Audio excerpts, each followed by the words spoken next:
Bonjour, donc aujourd'hui, une nouvelle vidéo. Donc vous connaissez le principe un petit peu de mes vidéos. On a une partie théorique, donc où je vais vous expliquer les concepts d'une nouvelle vie un des concepts d'une nouvelle vie sans gaspillage. Et après une partie plutôt pratique sur finalement un petit peu les exemples, les choix que j'ai faits et ce que j'ai pu mettre en place. Donc aujourd'hui, c'est la surproduction dans l'implantation autonome. C'est-à-dire comment on peut faire, ou quel choix on peut faire, ou quels critères on peut choisir pour être un peu plus autonome. Donc la première étape, quand on construit toute philosophie, la philosophie se construit à travers ce qu'on appelle une maison, voilà, donc, sur lequel on va retrouver une base. Donc la base d'autonomie, pour moi c'est un terrain, on va le voir, c'est d'avoir une structure, un support sur lequel on va pouvoir, une fondation, sur lequel on va pouvoir construire après nos piliers. Donc la base de l'autonomie, pour moi, c'est d'avoir déjà un terrain. Qu'est-ce qu'on entend par autonomie? On va voir ce qu'on appelle des piliers. Le premier pilier en autonomie, c'est l'énergie. C'est comment ne pas dépendre des réseaux publics. Ensuite, on va avoir ce qu'on appelle l'autonomie en eau. C'est l'un des premiers principes, c'est d'arriver à se laver, se doucher ou arroser son potager. On voit autonomie alimentaire. Comment on arrive à se produire tout seul ce qu'il faut pour manger. L'autonomie d'un point de vue logement. C'est-à-dire comment arriver à trouver un logement flexible, permettant à moindre coût de pouvoir vous abriter des intempéries ou faire vos activités également. Et forcément l'autonomie au niveau de l'argent, c'est pas financier, c'est pas l'équivalent, c'est comment on arrive avec l'argent à faire tout ça. Et bien sûr, on voit le toit, c'est être autonome. Donc, première étape, le terrain. Donc j'ai une vidéo qui vous explique un peu où choisir votre terrain, quels sont les critères. Là c'est le critère qu'on a donné, c'est la surface, avec un esprit, donc l'esprit, ce qu'on appelle l'esprit lean, donc l'esprit du juste nécessaire. Le trop est l'ennemi du bien. Trop peu, trop gros, trop. Donc la première étape, c'est quelle est la surface minimum. Pour moi, on va dire, d'accord, il n'y a pas de savant calcul, c'est de l'expérience, c'est de ce que j'ai pu réaliser, c'est des implantations que j'ai pu faire. En dessous de 500 mètres carrés, il va être difficile de placer tout ce qu'on veut.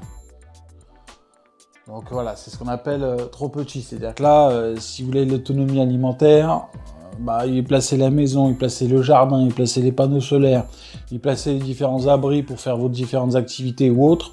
Il plaçait également pour pouvoir faire des activités autres que de la culture, je vois une piscine, un sauna, des balançoires, des activités pour les enfants, c'est compliqué. Donc voilà, et après il y a trop d'ombre. Si vous voulez, j'ai vu des terrains où c'est tout très grand mais tout en longueur. Et tout était long. Il avait j'ai discuté avec quelqu'un, il avait des arbres partout, et finalement son terrain ne peut pas faire grand chose parce qu'il y avait de l'ombre partout. Donc pas de culture, rien, donc il faisait toujours froid et toujours humide. Donc ça c'est parce qu'il était aussi un peu petit. Par contre dans l'autre cas, trop grand. Donc l'inconvénient de trop grand, c'est que déjà c'est pas le même prix. Donc là ça va être un budget beaucoup plus important. Et il va falloir penser à l'entretien. C'est-à-dire que là, si vous voulez des surfaces immenses, si elles sont pas occupées, il faut les entretenir. Sinon, c'est évite la dérive. Sinon, c'est quand il va falloir occuper, c'est du temps à passer à couper, à tondre la pelouse, à couper les arbres, etc., tout ce qui va avec. Donc, l'objectif, c'est d'avoir l'esprit en termes du terrain, en juste nécessaire. Donc pour ça, c'est entre 500, pour moi, entre 500 et 10 000 m². L'énergie. Donc on a deux types d'auto-énergie. On a ce qu'on appelle l'énergie en autonome et en autoconsommation. Autonome, vous n'êtes pas raccordé au réseau public. Ce que vous produisez est pour vous. Par exemple, vous avez des panneaux solaires. On va voir après. L'énergie que vous produisez, si vous ne l'utilisez pas, elle est perdue. Voilà, tout simplement. Par contre, voilà, si vous voulez, si vous consommez plus que ce que vous produisez, bah, vous pouvez pas, ça vous bloque. Vous pouvez pas consommer plus que ce que vous utilisez. Donc ça, c'est autonome, c'est l'inconvénient. Et là, on va le voir. Et après, il y a l'autoconsommation. Donc vous êtes branché au réseau public. Donc tant que vous fournissez l'énergie que vous avez besoin, bah, vous prenez votre propre énergie. Vous n'allez pas la chercher sur le réseau EDF. Et si vous produisez plus que vous utilisez, vous allez revendre à EDF. Par contre, au contraire, si vous consommez plus que ce que vous produisez, bah, vous allez chercher chez EDF ce qui vous manque. Donc l'inconvénient, c'est que voilà, si EDF arrête, c'est le système qui marche, EDF vous coupe, bah, vous êtes coupé en électricité. Parce que c'est des réseaux qui sont liés entre eux. Et quand tout se passe bien, en théorie, si vous gérez bien, tout ce que vous allez produire, bah, vous allez le consommer, et en plus, vous faites un petit peu d'argent. Par contre, on va le voir, hein, il y a des coûts pour vous brancher, il y a des contraintes, des permis de construire qu'il vous faut pour rallonger le réseau sur votre terrain, ou si vous l'avez déjà, bah, il n'y a pas ce problème-là, mais moi je ne l'avais pas, et donc ça a été un gros problème. Donc qu'est-ce qu'on a comme énergie? Bah, on a le vent, l'éolienne. Donc c'est un inconvénient. Donc on a vu des fois des reportages où l'éolienne pouvait apporter un danger, effectivement. Donc c'est généralement des grandes machines qu'on met à 5-6 mètres du sol. Pourquoi? Parce que sinon il faut prendre un maximum de vent. Assez grande parce qu'il faut produire suffisamment de watts. Et bon, ça pouvait, donc c'est visuellement compliqué, voilà, les gens peuvent avoir peur qu'un jour, si elle casse, ça vous tombe dessus, enfin tout ce qui va avec. Donc ça peut être contraignant de la part de voisins. Il faut quand même qu'elle soit assez grande, c'est-à-dire qu'il existe aujourd'hui des éoliennes chinoises, donc j'ai regardé, qui font soi-disant 300-400 watts, vous dites mais ça suffit, 400 watts, sauf que pour faire 400 watts, il faut une tempête, quoi. Voilà, il faut une tempête. Autrement, voilà, le peu de fois où les vents tournent, elles sont tellement plus puissantes qu'elles n'arrivent même pas à suffisamment créer de puissance pour ne serait-ce qu'alimenter le minimum de voltage pour que les batteries puissent se recharger. Donc il faut vraiment, voilà, au final, il faut vraiment quand même des éoliennes assez volumineuses. Et vous pouvez pas le faire, c'est difficile de faire vous-même, parce qu'il faut monter à 4-5 mètres si vous voulez vraiment être efficace et passer au-dessus des haies, des arbres.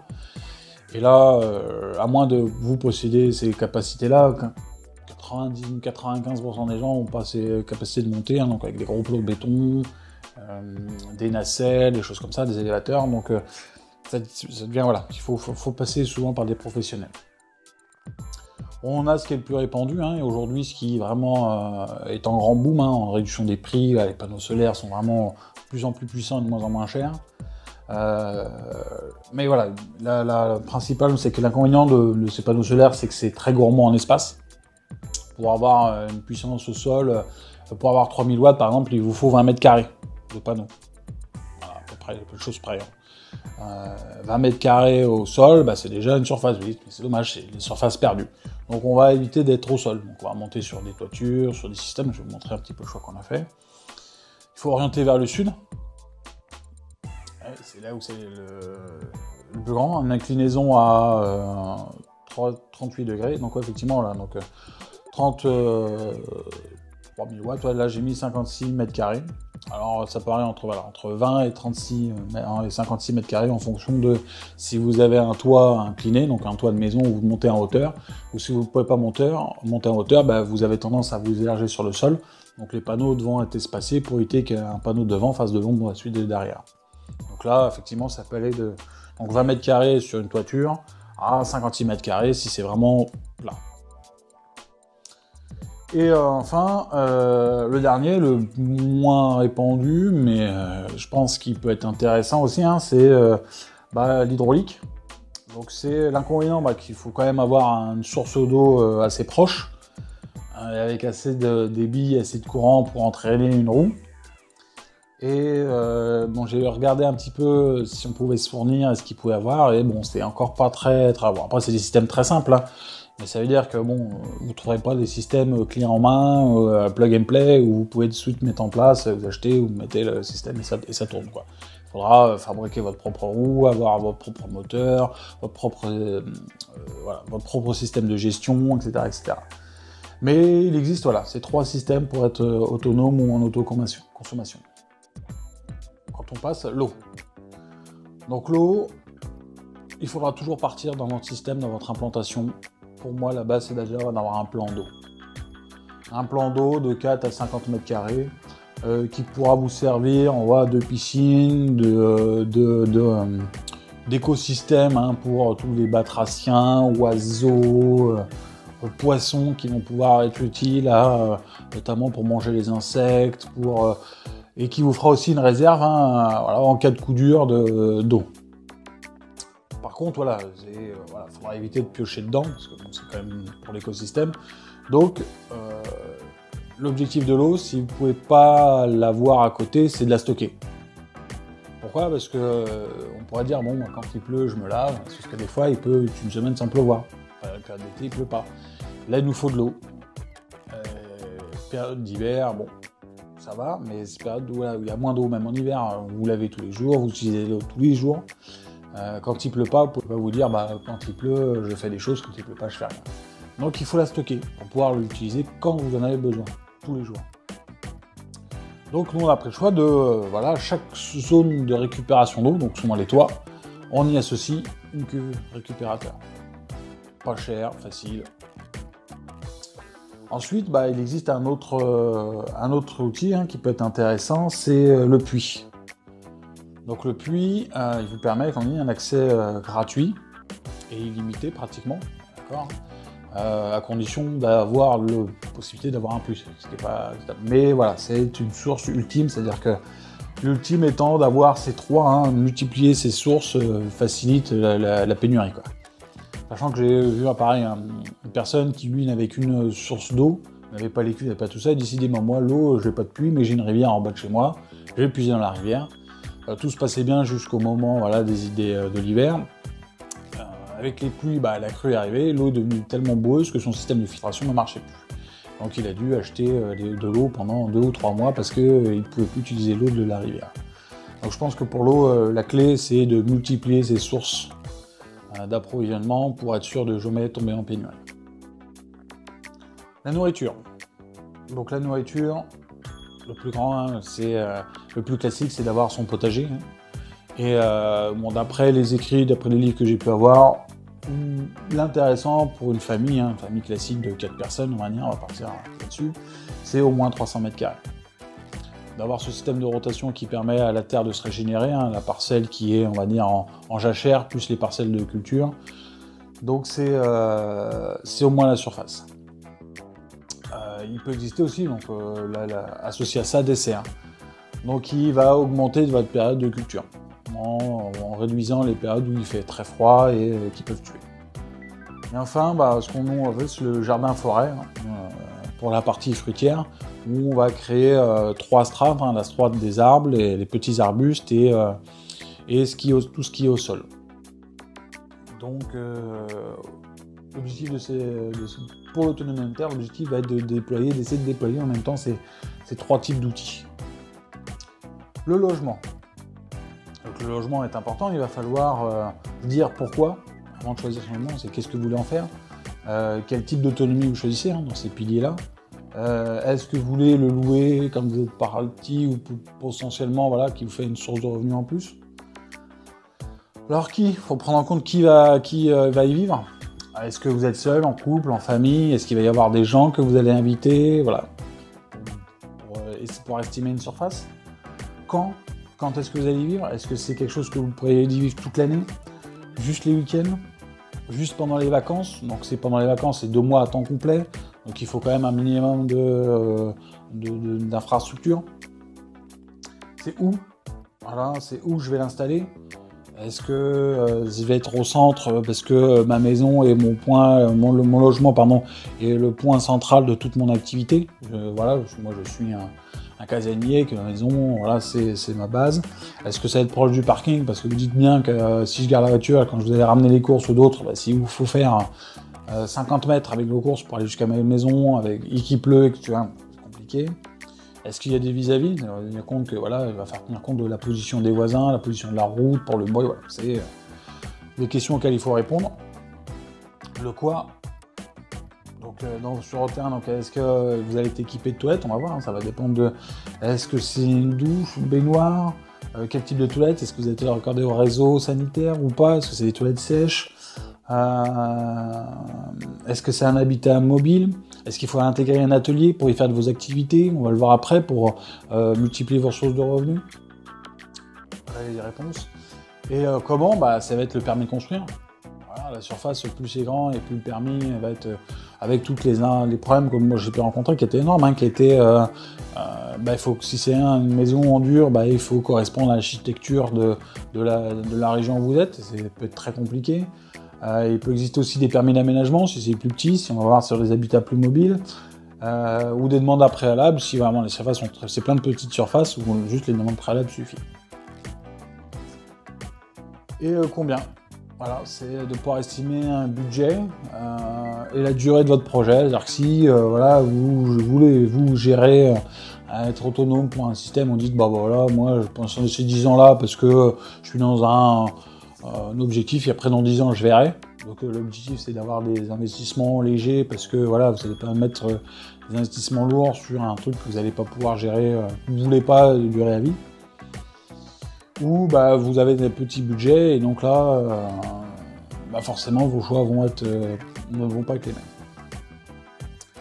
Et maintenant l'autonomie en argent, ce qui est important, donc c'est la première étape de l'autonomie, la première étape de tout, d'ailleurs on le voit surtout dans ces périodes de crise, c'est la réduction des coûts. Tout est basé là-dessus. L'autonomie a pour effet principal de réduire les coûts, réduire les achats de nourriture, les abonnements et les consommations, électricité, eau, les impôts.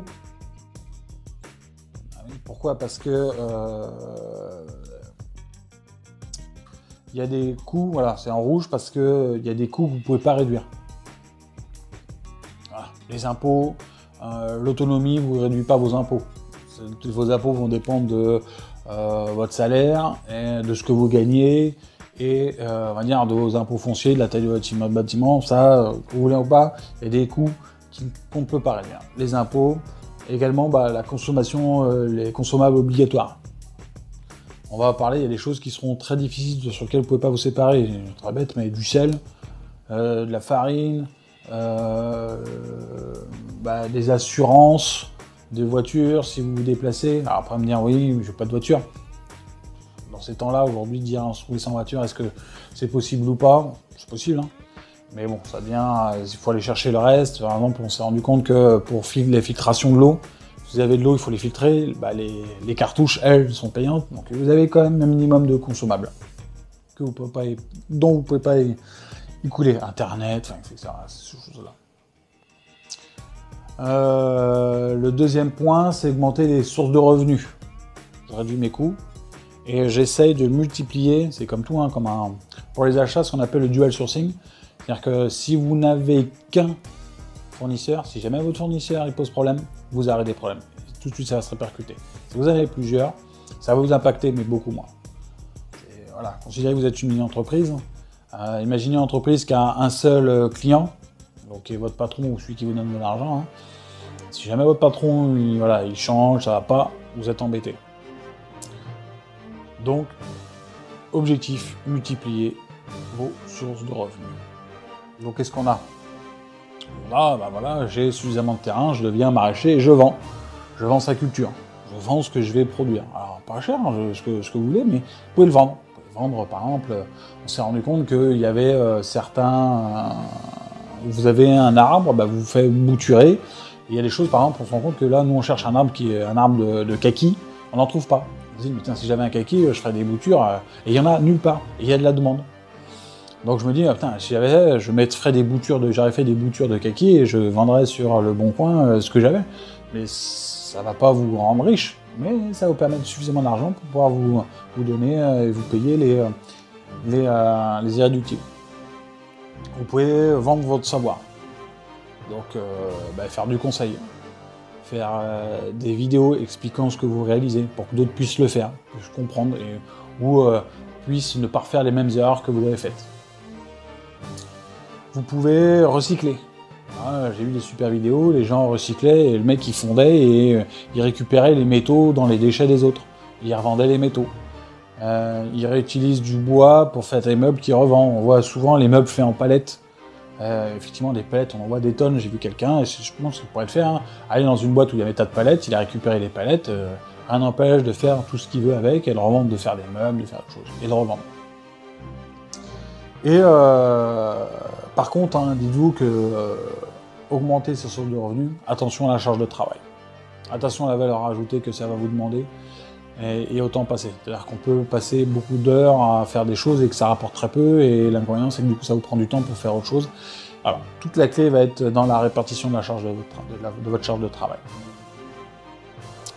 Donc voilà à peu près aujourd'hui, pour moi, quels sont les critères et quels sont un petit peu les choix qu'il faut faire pour devenir autonome. Donc là, par suite, je vais vous montrer maintenant un petit peu ce que moi j'ai, la façon dont j'ai implanté mon terrain pour répondre un petit peu à tous ces critères-là. Donc ce que vous voyez là est l'implantation de mon terrain. Donc il fait 2235 mètres carrés. Donc il a 50 mètres ici, 30 mètres ici. Donc nous avons ici une grande haie avec le jardin d'un voisin. Nous avons ici une barrière avec une maison, un petit jardin là et une maison ici. Nous avons de ce côté-là des moutons, voilà pour l'instant, et de ce côté-là la route.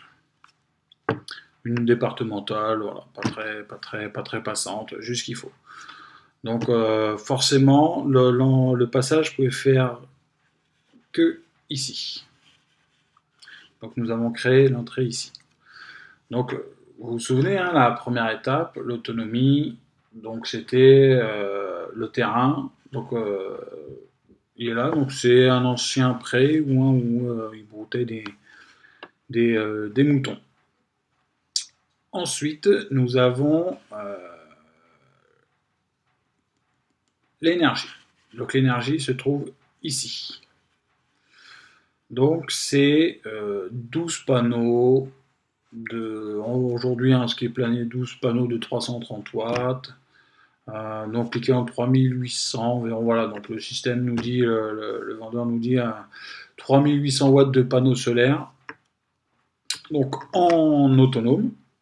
Pourquoi? Parce que pour se brancher, Engie nous demande la validation du permis de construire, de l'habitation, mais faisant, on va le voir après, donc ici les habitations, comme je vais vous montrer, je n'ai pas de permis de construire, donc je ne peux pas me raccorder au réseau. Donc sur un site autonome. Donc tout le réseau, donc les panneaux solaires ici,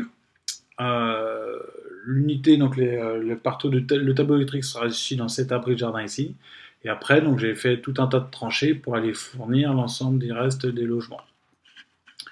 Donc ça, c'est pour mon énergie. Donc j'avais fait au début, j'aimais faire un système d'éolienne, mais là, j'ai pas encore trouvé de système assez aujourd'hui pointu, à fournir assez de puissance pour et un maximum de sécurité, et voilà, pour avoir un système d'éolienne encore performant. Ensuite, l'eau. Donc vous voyez, donc là c'est chacun de mes bâtiments. Donc on va rentrer. Donc ici j'ai un abri de jardin qui me sert d'atelier pour moi de travail, hein, du bricolage, je range mes outils. Ici un autre abri de jardin, donc qui sert d'atelier pour ma femme, hein, sur la partie on va dire plus couture, des choses comme ça. Les vêtements, la gestion, etc. Ici on va avoir un espace toilette, douche-toilette, un autre espace douche-toilette et un espace cuisine. Et donc ce que vous voyez en bleu, c'est les cuves qu'on a fixées pour récupérer l'eau. Et notre autre source, donc nous avons ici ce qu'on va appeler nous une piscine naturelle. Donc on voit au centre la piscine, et sur le côté on voit ici, seront les plantes filtrantes qui vont purifier un petit peu l'eau.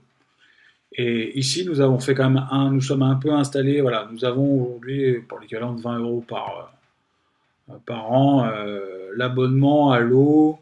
Nous avons fait quand même installer un point d'eau de ville. Voilà, pour au cas où, voilà, quand même, parce que l'eau c'est quand même très important, pour au cas où pouvoir se brancher et remplir. Donc l'eau, on voit, c'est des systèmes autonomes. Hein. Donc ici et ici vont être des systèmes autonomes avec des systèmes de filtration et de récupération d'eau filtrante pour aller après se déverser dans la piscine naturelle. Donc là, donc, il y a un système de récupération des eaux sales, avec récupération notamment du gras, de tous ces produits-là. Donc L'inconvénient, c'est que comme j'ai pas de système de filtration quand même très, très balèze, hein, tous les rejets d'eau grise ici tous les produits qu'on va utiliser vont être 100% naturels.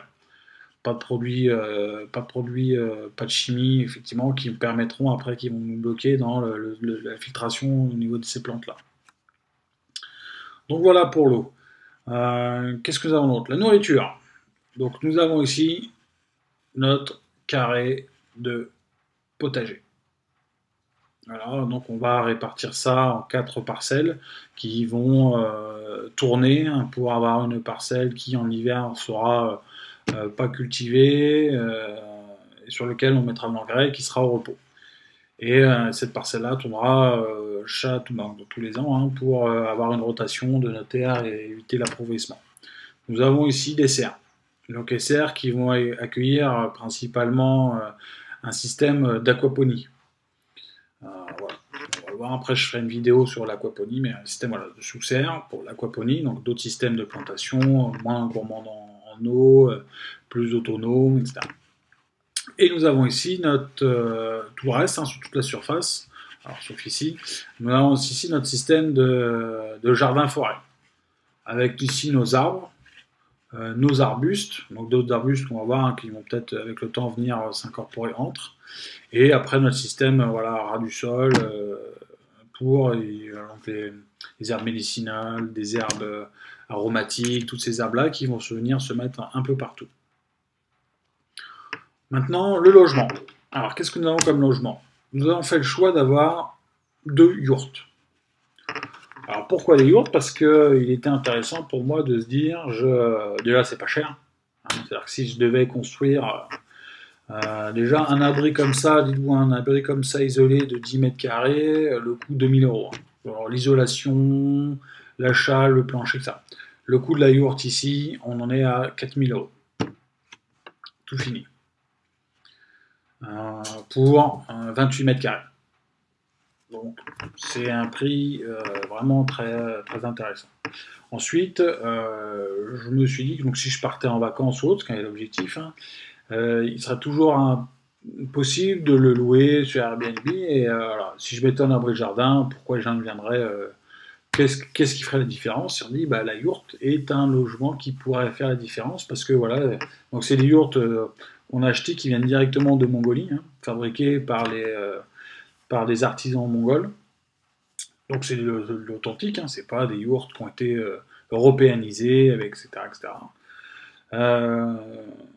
Donc c'est notre choix. Et donc c'est pour ça qu'après dans ce choix-là, donc ne pouvant intégrer, nous ne souhaitons pas intégrer toute la partie sanitaire, bah, on a un bloc sanitaire ici qui correspond à cette yourte-là, un bloc sanitaire qui correspond à cette yourte-là, et le bloc cuisine ici, hein, équipé voilà, avec tout moderne pour les 2 yourtes. Donc donc voilà. Après on va revenir hein, sur l'argent. Que dire de plus sur ce thème-là? Donc on voit d'un point de vue également argent, donc on voit donc la possibilité de pouvoir faire louer, là c'est sans problème. Assis en autonomie ici, donc la partie, on va dire, alors c'est pas des kiwis, hein, on va y mettre des poules, un poulailler pour récupérer les œufs, voilà, et augmenter notre source de protéines notamment. Et donc pour l'argent, donc il y a la possibilité de pouvoir le louer, donc l'intégration d'activités avec une piscine, on va le voir ici, hein, potentiellement un sauna aussi, voilà, de pouvoir avoir d'activités aux gens de pouvoir manger les œufs des poules, l'utilisation des poules, pouvoir faire un peu de jardin s'ils le souhaitent, manger des fruits, voilà, c'est l'approche qu'on a eue hein, on va dire basée sur une approche de tourisme éco-responsable ou écologique ou comme on le veut. C'est ce qui va faire notre différence aussi, donc en se créant des ateliers permettant aussi de pouvoir notamment peut-être faire vendre un peu de vêtements, voilà, que ma femme ferait, non, ma femme ferait la conception, en vrai, qui permettrait aussi de faire une approche plus écologique, hein, et par moi aussi de travailler sur le recyclage, comme je vous ai expliqué, avec mon atelier de bricolage ou diverses choses. Voilà à peu près. Donc le choix qu'on a fait, hein, donc ce qui était important dans le choix, on va le voir, hein, c'était Bon, là, le sud est là, le nord est là. Donc on a vraiment orientation au plein sud. Pas d'ombre ici, c'est qu'une petite haie qui monte à 3 mètres. Donc au niveau de l'ombre, pas d'ombre là. Donc on est bien alimenté par le soleil. Donc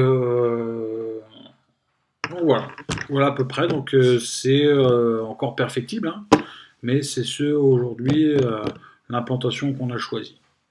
Donc qui correspondrait à peu près aux critères que je vous expliquais. Donc il n'y a pas tout, hein, j'ai pas de puits encore. Je sais pas, on n'est pas trop loin d'une rivière. Peut-être qu'un jour je vais creuser un puits, mais je sais pas où. Euh, mais voilà, avec ça, on souhaite aujourd'hui pouvoir être autonome.